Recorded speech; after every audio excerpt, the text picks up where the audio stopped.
अस्सलाम वालेकुम नादरीन। फ़लस्तीन के साबिक सदर यासर अरफात 1929 में पैदा हुए। 1956 में फतेह नामे तहरीक शुरू की, फ़लस्तीन की आज़ादी में हिस्सा लेना शुरू कर दिया। 1966 में PLO के सरबराह मुकर्रर हुए और उनकी फ़लस्तीन की आज़ादी के लिए अपनी खिदमात हैं।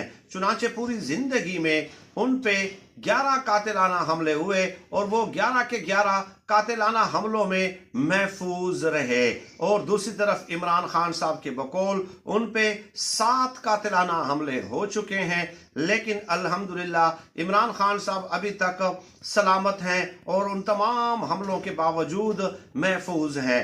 इन तमाम तर मालूमात के देने का मकसद ये है कि जिससे अल्लाह रखे उसे कौन छके। जो रात कब्र में है वो बाहर नहीं हो सकती और जो बाहर है वो कब्र में नहीं हो सकती।